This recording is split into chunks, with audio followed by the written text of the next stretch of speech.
నమస్తే స్వాభి న్యూస్ కు స్వాగతం। నా పేరు మహేశ్వరి। ఈనాటి వార్తల్లోని ముఖ్యాంశాలు।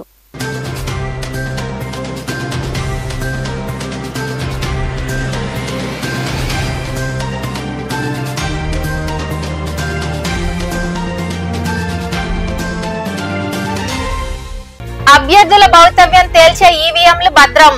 తిరుపతి జిల్లాలోని నియోజకవర్గాల ఈవీఎంలను తిరుపతి శ్రీ పద్మావతి మహిళా విశ్వవిద్యాలయంలో ఏర్పాటు చేసిన స్ట్రాంగ్ రూమ్ కు తరలించిన అధికారులు। పరిశీలించిన కలెక్టర్ ప్రవీణ్ కుమార్, సాధారణ పరిశీలకులు ఉజ్వల్ కుమార్ ఘోష్।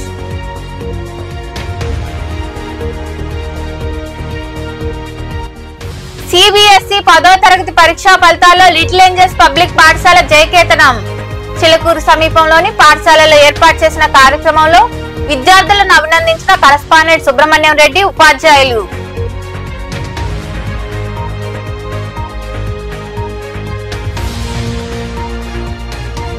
ఎన్నికల్లో వైకాపా గెలుస్తుందని, అందుకు పెరిగిన పోలింగ్ శాతమే కారణమని తాడేపల్లిలో ఏర్పాటు చేసిన మీడియా సమావేశంలో వెల్లడించిన వైకాపా రాష్ట్ర ప్రధాన కార్యదర్శి సజ్జల రామకృష్ణారెడ్డి।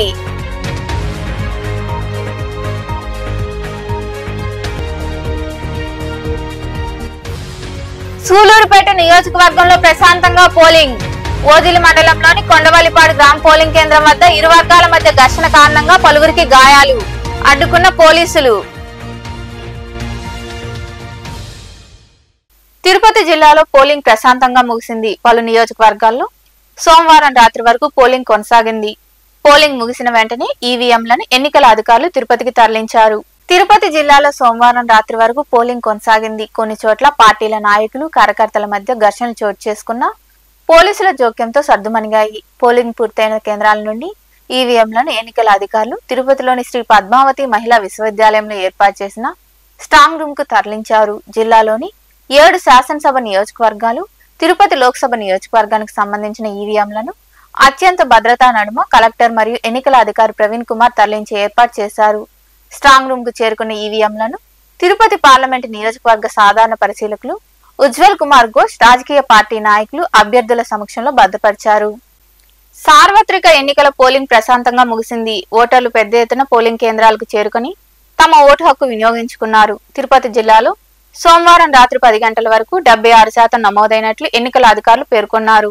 తిరుపతి జిల్లాలో పోలింగ్ ప్రశాంతంగా ముగిసింది। జిల్లాలోని 7 నియోజకవర్గాల పరిధిలో ఏర్పాటు చేసిన పోలింగ్ కేంద్రాల్లో ఉదయం 7 గంటల నుండి రాత్రి వరకు ఓటింగ్ ప్రక్రియ కొనసాగింది। సోమవారం ఉదయం నుండే పోలింగ్ కేంద్రాలకు ఓటర్లు పోటెత్తారు। ఎన్నడూ లేని విధంగా ఈసారి జరిగిన ఎన్నికల్లో యువత తమ ఓటు హక్కును వినియోగించుకున్నారు। దీంతో పోలింగ్ శాతం కూడా పెరిగింది। సోమవారం రాత్రి 10 గంటల వరకు అందిన సమాచారం మేరకు జిల్లా వ్యాప్తంగా 76% పోలింగ్ నమోదైనట్లు అధికారులు తెలిపారు। తిరుపతి జిల్లాలో 18,12,980 మంది ఓటర్లున్నారు। రాత్రి 10 గంటల వరకు అందిన సమాచారం మేరకు 13,77,898 మంది ఓటర్లు తమ ఓటు హక్కు వినియోగించుకున్నారు। వీరిలో పురుషులు 6,73,305 మంది, మహిళలు 7,04,533 మంది ఓటు వేశారు। థర్డ్ జెండర్ కింద 60 మంది ఓటు హక్కు వినియోగించుకున్నారు। ఇక నియోజకవర్గాల వారీగా చూస్తే గూడూరు నియోజకవర్గంలో 185,576 ఓట్లు పోల్ కాగా 75.68% పోలింగ్ నమోదైంది। సూలూరుపేట నియోజకవర్గంలో 192,832 మంది ఓటు వేయగా పోలింగ్ 79.48%గా ఉంది। వెంకటగిరి నియోజకవర్గంలో 194,145 మంది ఓటు హక్కు వినియోగించుకోవడంతో 79.70% నమోదైంది। చంద్రగిరిలో 2,45,172 మంది ఓటు వేయగా 77.79% పోలింగ్ నమోదైంది। తిరుపతిలో 188,458 మంది ఓటు హక్కు వినియోగించుకున్నారు। దీంతో పోలింగ్ శాతం 62.30గా తక్కువగా నమోదు కావడం జరిగింది।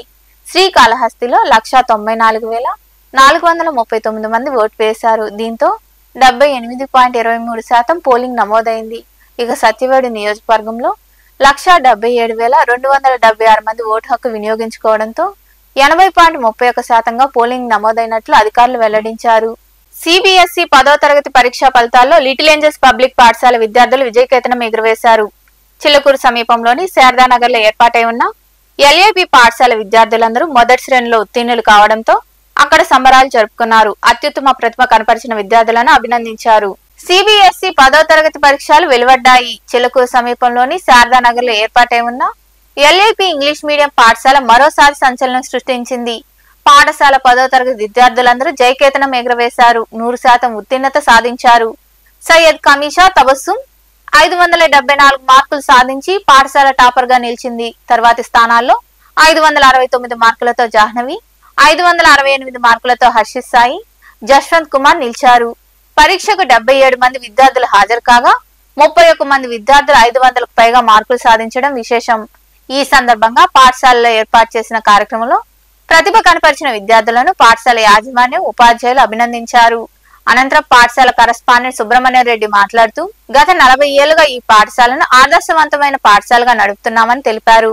క్రమశిక్షణ, విలువలతో కూడిన విద్యను విద్యార్థులకు అందిస్తున్నామని, దానికి నిదర్శనం ఈ ఫలితాలేనని ఆయన వివరించారు. Subrahmanyam Reddy, chairman, little angels public school. ఈ సిబిఎస్ఈ రిజల్ట్స్ 10th క్లాస్ వచ్చినాయి. ఈ సంవత్సరం మా పిల్లలు 77 మెంబర్స్ అటెండ్ అయ్యారు. అందరూ ఫస్ట్ క్లాస్లో పాస్ అయ్యారు. హనీషా స్కూల్ టాపరు, 574 మార్క్స్ వచ్చాయి. తల్లిదండ్రులు కానీ సభోపాధ్యాయులు బాగా సహకరించి మంచి రిజల్ట్స్ వచ్చింది. దానికి అందరికీ థ్యాంక్స్. ఇంకా మరికొందరు మాట్లాడారు. Whoever attended the AASSC public examination 2024, especially I congratulate our Kahisha as she got 574 marks, and out of 77 students, 31 students secured more than 500 marks. Regarding this, I thank all the teachers for their guidance and management for their support and parents for their great cooperation. And finally, I say all the best for all the students for their better future. Kahisha, father ni. First of all, congratulations to my daughter being the top of the LAP school, and also thanks to all teachers and colleagues, principal for encouraging students to get these results. 2024 CBSE 10వ తరగతి ఫలితాల్లో మా పాఠశాలలో టాపర్గా నిలిచినటువంటి SK కాహిషాకి మా management తరపున, మా ఉపాధ్యాయుల తరపున హృదయపూర్వకంగా అభినందనలు తెలియజేస్తున్నాము. అయితే ఈ విద్యా సంవత్సరానికి గాను మా పాఠశాలలో 77 మంది విద్యార్థులు పరీక్షలకు హాజరవగా 31 మంది విద్యార్థులు పైగా 500 మార్కులు సాధించారు. వాళ్ళందరికీ కూడా మా హృదయపూర్వకమైనటువంటి అభినందనలు తెలియజేస్తున్నాం. అలాగే మా విద్యార్థులు అందరూ కూడా ఫస్ట్ క్లాస్లో పాస్ అవ్వడం మాకు అందరికి కూడా చాలా సంతోషంగా అనిపిస్తూ ఉంది. వాళ్ళందరికీ కూడా మేమందరం అభినందనలు తెలియజేసుకుంటున్నాము. అలాగే మా యొక్క ఉపాధ్యాయ మిత్రులకి, అలాగే మా మేనేజ్మెంట్కి అందరికీ కూడా వాళ్ళ యొక్క సహాయ సహకారాల వల్లనే మేము ఇంతటి ఘన విజయాన్ని సాధించామని చెప్పి మనస్ఫూర్తిగా తెలియజేసుకుంటున్నాము. I am Kahisha. First of all, I felt very happy that I scored 574 marks in public examination and standing as a topper of Little Angels Public School, and I'd like to congratulate all my fellow students for securing good marks. And regarding this, I'd like to thank my teachers, management and even my parents. Thank you. ఈ కార్యక్రమంలో ప్రధాన ఉపాధ్యాయుడు సురేష్ కుమార్, ఉపాధ్యాయులు, విద్యార్థుల తల్లిదండ్రులు తదితరులు పాల్గొన్నారు. పెరిగిన పోలింగ్ శాతం తమకు అనుకూలమని వైకాపా ప్రధాన కార్యదర్శి సజ్జల రామకృష్ణారెడ్డి స్పష్టం చేశారు. పోలింగ్ అనంతరం ఆయన తాడేపల్లిలో మీడియా సమావేశం ఏర్పాటు చేశారు. ముఖ్యమంత్రి జగన్మోహన్ రెడ్డి అమలు చేసిన సంక్షేమ పథకాల కారణంగా పోలింగ్ కేంద్రాలకు పెద్ద ఎత్తున ఓటర్లు చేరుకుని ఓటు హక్కు వినియోగించుకున్నారని సజ్జల రామకృష్ణారెడ్డి తెలిపారు. పోలీసులు, అధికారులు టీడీపీకి సహకరించారని ఆరోపించారు. అయినప్పటికీ ఈ ఎన్నికల్లో వైకాపా ప్రభుత్వం ఏర్పాటు చేస్తుందని ఆయన వివరించారు. అహర్నిశలు పాటుపడే వాళ్ళ సంక్షేమం కోసం, వాళ్ళ అభివృద్ధి కోసం ఆ వర్గాలన్నీ, ముఖ్యంగా మహిళలు ఈ రోజు ఉదయం పోలింగ్ మొదలైనప్పటి నుంచి ఇప్పటికి కూడా ఎంత ఉత్సాహంగా పాల్గొన్నారో చూస్తే ఆశీస్సులు ఎవరికున్నాయనేది ప్రత్యేకంగా చెప్పాల్సిన అవసరం లేదు. ప్రజల కోసం పాటుపడితే, ప్రజల్లో మమేకమైతే దీవెనలు ఎలా ఉంటాయి అని జగన్మోహన్ రెడ్డి గారు ఆశించారో అవి ఈ రోజు పోలింగ్ సరళిని గాని, సుదీర్ఘంగా క్యూలు గట్టి గంటల తరబడి నిరీక్షించి వేయడంలో కానీ ఆ అభిమానం, ఆ ఆశీస్సులు ఇంతకుముందే ఎన్నికల కమిషన్ ఇక్కడ చీఫ్ ఎలక్టరల్ ఆఫీసర్ ప్రకటించిన ప్రకారం 75%. ఇంకా రాష్ట్ర వ్యాప్తంగా చాలా పోలింగ్ బూతుల దగ్గర ఇంకా లాంగ్ క్యూలు ఉన్నాయని వార్తలు వస్తాయి. 2019లో ఇలాగే ఐ థింక్ 79%, 80% పోలింగ్ అయినట్టు. ఉప్పెనలాగా ఎలా అయితే ఆ రోజు ప్రభుత్వ వ్యతిరేకత కనిపించిందో, బహుశా చాలా అరుదుగా కనిపించే ప్రభుత్వ సానుకూలత ఈ రోజు ఇంత ఉప్పెనలాగా క్యూ కట్టిన ఓటర్ల దీంట్లో కానీ, ఓటింగ్ సరళిలో కానీ, ఇంత భారీ పోలింగ్ లో కానీ కనిపిస్తోంది అని స్పష్టంగా అర్థమవుతోంది. ఇది చాలా అరుదుగా ఉండే అంశం. మొత్తం మీద ఏదైనా సరే బ్యాలెట్ బాక్సుల్లో ఈవీఎంలో నిక్షిప్తమైంది. దాని గురించి ఎక్కువ లోతుకు పోవాల్సిన అవసరం లేదు. ఎవరి అంచనాలు వాళ్ళు వేసుకోవచ్చు. కానీ ఒకటైతే అంతిమంగా ప్రజలది విజయం అవుతుంది. ఈసారి స్పష్టంగా ఒక నిర్ణయానికి ముందే వచ్చినట్టుగా ఎలాంటి విశ్లేషకులు ఎన్నైనా చెప్పచ్చు, లేదా పోలింగ్ దీనికి సంబంధించి అంచనాలు కట్టే వాళ్ళు ఏమైనా చెప్పచ్చు, కానీ అంతిమంగా ప్రజలది విజయం అవుతుంది. ప్రజాస్వామ్యం భారతదేశంలో ఎంత పటిష్టంగా ఉంది, మన రాష్ట్రంలో కూడా రాజకీయ చైతన్యం కానీ లేదా ఎన్నికల్లో ఓటు ద్వారా తమ నిర్ణయం ఖచ్చితంగా స్వేచ్ఛగా చెప్పే ప్రయత్నం అన్ని వర్గాల వాళ్ళు చేయడం, అన్ని వయసుల వాళ్ళు చేయడం, యువతతో దగ్గర మొదలు పెడితే కొత్తగా ఫస్ట్ టైం ఓటర్స్ దగ్గర నుంచి పండు ముదుసల వరకు నడవలేని వారైనా సరే వాళ్ళకి ఎవరు కావాలో ఏం కావాలో వచ్చారు, అక్కడ స్వేచ్ఛగా వేసి వెళ్లారు. అది బాగా అందరం ఆనందించదగ్గ విషయం, స్వాగతించదగ్గ విషయం. పోతే ప్రజల కోసం నిలబడిన వాళ్ళ కోసం ఎలా ప్రజలు కూడా నిలబడతారనేది ఒక పక్క కనపడుతుంటే, మరో పక్క దారుణమైన విషయం ఏమంటే ఇప్పటికే ప్రచారం దగ్గర నుంచే నిస్పృహలో కొట్టుకుపోతున్న తెలుగుదేశం పార్టీ పోలింగ్ రోజు వచ్చేసరికి దాని డెస్పరేషన్, ఆ నిస్పృహ, ఆ నైరాశ్యం ఎంత పరాకాష్ఠకు పోయినాయో, ఏ రకంగా తట్టుకోలేక రెచ్చిపోయాయో టీడీపీ కార్యకర్తలను పడే గూండాలు కానీ లేదా వాళ్ళకు అనుకూలంగా ఈరోజు పొత్తు వల్లనో ఇంకో దాని వల్ల పోలీస్ అధికారులు కానీ లేదా ఎన్నికల కమిషన్ అబ్జర్వర్ల పేరిట ఇక్కడికి వచ్చిన వాళ్ళు కానీ మనం ఈరోజు జరిగినంత ఏకపక్షంగా వాళ్ళ వైపు నుంచి జరిగిన దాడులు, హింసాకాండ రుజువు చేస్తుంది. ఆ డెస్పరేషన్ కనిపిస్తుంది అందులో. దాంతో నుంచి వచ్చి ఎట్లాగైనా సరే ఏదో ఒక రంగం పోలింగ్ని అడ్డుకోవాలనే దుస్సాహసం కూడా వాళ్ళ వైపు నుంచి కనపడుతోంది. దురదృష్టకరం ఏంటంటే ఇక్కడికి వచ్చిన అబ్జర్వర్ల పేరిట ముఖ్యంగా మాచర్ల పల్నాడు జిల్లా మీద అయితే ఆల్మోస్ట్ ఒక ఇనుప తెర చుట్టూ ఇది చేసినట్టే, బందికానాల్లో చేసినట్టే చేశారు. నిన్న మొన్నటి నుంచి మొదలైంది, ఈ రోజు పరాకాష్ఠకు చేరింది. నరసరావుపేట పార్లమెంట్ పరిధిలోని 7 అసెంబ్లీ నియోజకవర్గాల్లో ఎన్నికలు వైకాపాకు ఏకపక్షంగా జరిగాయని పార్లమెంట్ ఎంపీ అభ్యర్థి అనిల్ కుమార్ యాదవ్ పేర్కొన్నారు. నరసరావుపేటలో ఏర్పాటు చేసిన సమావేశంలో ఆయన మాట్లాడుతూ టీడీపీకి అనుకూలంగా ఉన్న గ్రామాల్లో కేవలం ఒక పోలీసును ఏర్పాటు చేసి వైకాపాకు బలం ఉన్న ప్రాంతాల్లో పోలీసులు మోహరించారన్నారు. ఒకే పార్టీకి కొమ్ము కాయడం సరికాదని అనిల్ కుమార్ యాదవ్ వివరించారు. నన్ను ఎంపీగా ప్రకటించిన తర్వాత గత 2 నెలలు అందరూ కూడా 7 మంది శాసనసభ్యులు అభ్యర్థులు సహకారంతో మా నాయకులు కార్యకర్తలు దగ్గరుండి నన్ను ముందుకు నడిపించడం, అలాగే నిన్న పెద్ద ఎత్తున కూడా ఓటర్లందరూ కూడా తప్పకుండా వైఎస్ఆర్ కాంగ్రెస్ పార్టీని మా 7 మంది శాసనసభ్యుల్ని ఎంపీగా నాకు కూడా తప్పకుండా జగన్మోహన్ రెడ్డి గారిని మళ్ళీ ముఖ్యమంత్రిని చేసుకోవాలన్న తపన వాళ్ళ ఇది కూడా నిన్న కనిపించడం కూడా జరిగింది. నిన్న 7 నియోజకవర్గాల్లో మీరు చూస్తే ఎప్పుడూ లేని విధంగా, అంటే ఎప్పుడో 15-20 సంవత్సరాల క్రితం జరిగిన వాతావరణం దాదాపు గత 10 సంవత్సరాలుగా మీరు తీసుకుంటే పల్నాడులో లేని వాతావరణం నిన్న చూడటం కూడా జరిగింది. నిన్న ఏదైతే ఏకపక్షంగా వైఎస్ఆర్ కాంగ్రెస్ పార్టీకి ప్రజలు మద్దతు తెలియజేస్తూ ఉన్నారు, మా శాసనసభ్యులు గెలుస్తూ ఉన్నారు నాకు సంకేతం వెళ్ళిన తర్వాత నిజంగా పోలీస్ని ప్రత్యేకంగా చెప్పుకోవాలి. మాచర్ల దగ్గర నుంచి తీసుకుంటే మాచర్ల నియోజకవర్గంలో మీరు చూస్తుంటే కరెక్ట్గా 3 రోజుల క్రితం సిఎల్ని ఎస్ఎల్ని మార్చుకోవటం కూడా జరిగింది.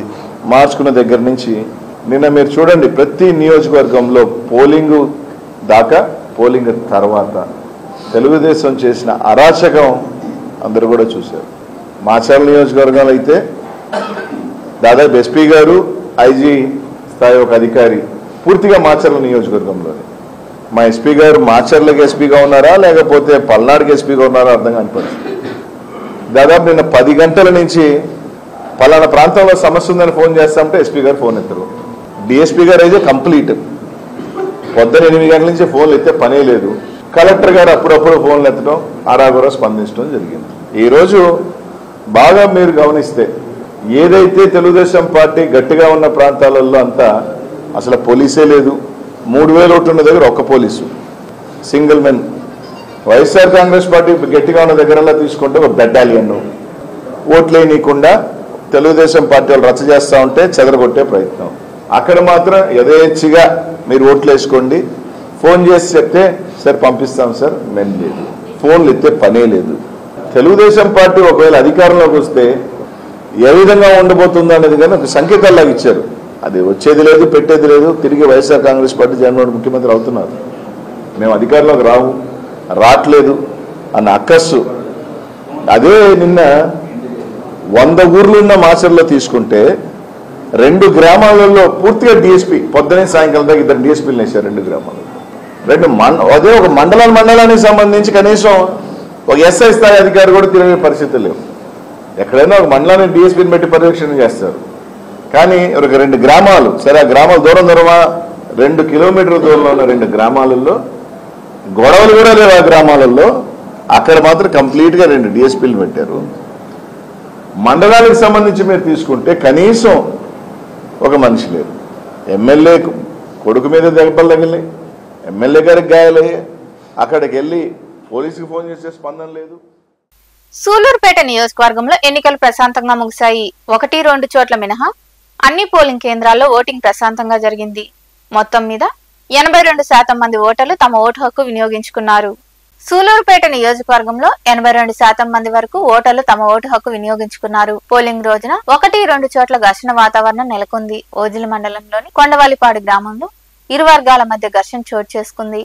పలువురికి రక్త గాయాలయ్యాయి. సంఘటనా స్థలానికి పోలీసులు చేరుకుని ఇరు వర్గాల వారికి సర్ది చెప్పారు. వివాదం పెద్దది కాకుండా వారు అడ్డుకున్నారు. ప్రతి పోలింగ్ కేంద్రం వద్ద సోమవారం ఉదయం 7 గంటల నుండి సాయంత్రం 6 గంటల వరకు ఓటర్లు బారులు తీరారు. సార్వత్రిక ఎన్నికల నేపథ్యంలో పల్నాడు జిల్లా నర్సారావుపేటలో వైకాపా టీడీపీ శ్రేణుల మధ్య వివాదాలు బగ్గుమన్నాయి. ఈ నేపథ్యంలో భాగంగా దాడిలో తీవ్రంగా గాయపడి నర్సారావుపేట ఆసుపత్రిలో చికిత్స పొందుతున్న వైకాపా కార్యకర్తలను వైకాపా నర్సారావుపేట పార్లమెంట్ అభ్యర్థి డాక్టర్ అనిల్ కుమార్ యాదవ్ పరామర్శించారు. ఈ సందర్భంగా అనిల్ కుమార్ యాదవ్ మాట్లాడుతూ కార్యకర్తలకు పార్టీ అండగా ఉంటుందని తెలిపారు. జూన్ 4 తర్వాత మూల్యం చెల్లించుకుంటారని వారికి భరోసా కల్పించారు.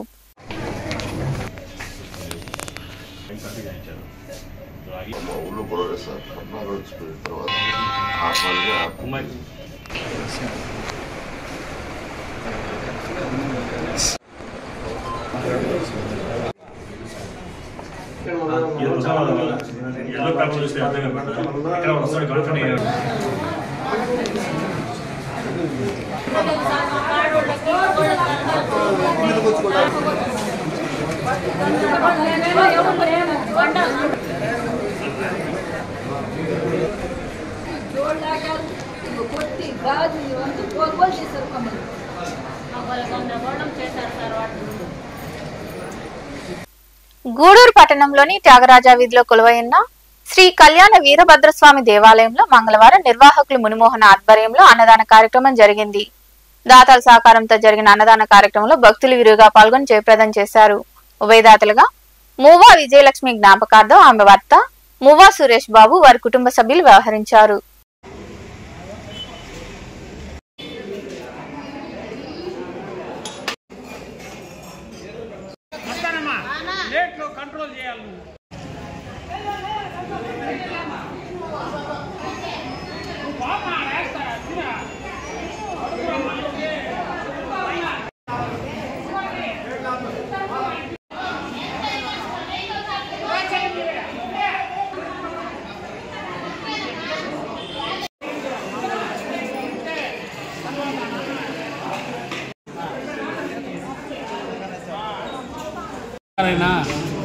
మువ్వా సురేష్ బాబు మరియు వాళ్ళ కుటుంబ సభ్యులు ఆ జ్ఞాపకార్థం అన్నదానం చేశారు. ప్రతి సంవత్సరం మే నెలలో వాళ్ళు ఆ పేరు మీద అన్నదానం చేస్తారు కాబట్టి వాళ్ళ కుటుంబ సభ్యులకంతా మంచి జరగాలని. వార్తలు ముగించే ముందు ముఖ్యాంశాలు మరోసారి.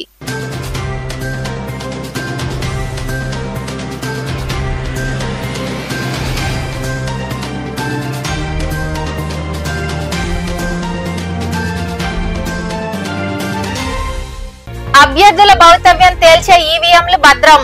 తిరుపతి జిల్లాలోని నియోజకవర్గాల ఈవీఎంలను తిరుపతి శ్రీ పద్మావతి మహిళా విశ్వవిద్యాలయంలో ఏర్పాటు చేసిన స్ట్రాంగ్ రూమ్ కు తరలించిన అధికారులు. పరిశీలించిన కలెక్టర్ ప్రవీణ్ కుమార్, సాధారణ పరిశీలకులు ఉజ్వల్ కుమార్ ఘోష్.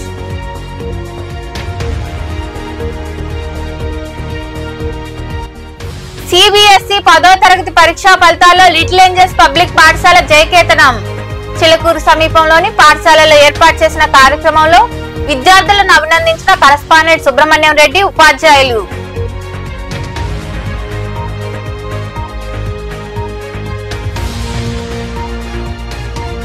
ఎన్నికల్లో వైకాపా గెలుస్తుందని, అందుకు పెరిగిన పోలింగ్ శాతమే కారణమని తాడేపల్లిలో ఏర్పాటు చేసిన మీడియా సమావేశంలో వెల్లడించిన వైకాపా రాష్ట్ర ప్రధాన కార్యదర్శి సజ్జల రామకృష్ణారెడ్డి.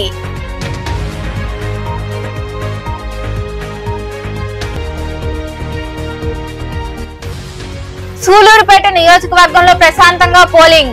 ఓదిలి మండలంలోని కొండవల్లిపాడు గ్రామ పోలింగ్ కేంద్రం వద్ద ఇరు వర్గాల మధ్య ఘర్షణ కారణంగా పలువురికి గాయాలు, అడ్డుకున్న పోలీసులు. ఈ వార్తలు ఇంతటితో సమాప్తం. తిరిగి ప్రసారమయ్యే శివాబి న్యూస్ లో మళ్ళీ కలుద్దాం. అంతవరకు సెలవు. నమస్తే.